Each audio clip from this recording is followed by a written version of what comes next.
مسجد اللہ کے گھر کا نام، وہ مقام جہاں انسان دنیا کے شور سے نکل کر رب کے حضور سکون اور رحمت میں داخل ہوتا ہے۔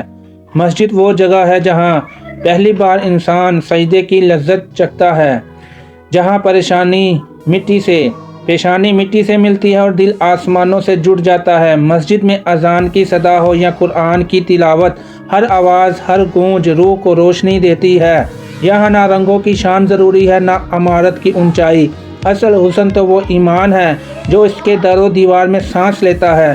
مسجد میں قدم رکھتے ہی ایسا لگتا ہے جیسے دل پر اتری ہوئی ساری پریشانیاں ہوا میں بکھر جاتی ہیں۔ یہاں انسان اپنے رب سے بات کرتا ہے، اپنے گناہوں کا بوجھ ہلکا کرتا ہے اور نئی امید لے کر واپس لوٹتا ہے۔ نماز کی صفیں صرف عبادت کی جگہ نہیں، یہ بھائی چارے کا درس ہے، برابری کا پیغام ہے، محبت اور اتحاد کی علامت ہے۔ مسجد وہ جگہ ہے جہاں امیر و غریب، چھوٹا اور بڑا، سب ایک قطار میں کھڑے ہو کر صرف بندے خدا بن جاتے ہیں۔ مسجد کی فضاؤں میں برکت ہے، سکون ہے، امن ہے۔ یہ نہ صرف پتھروں، اینٹوں اور ستونوں سے بنی عمارت ہے، بلکہ لاکھوں دعاؤں، آنسوؤں اور سجدوں سے بنی ہوئی روحانی پناہ گاہ ہے۔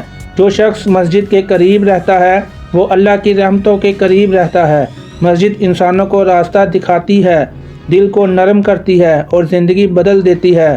مسجد اللہ کا گھر، رحمتوں کا مرکز اور سکون کی منزل ہے۔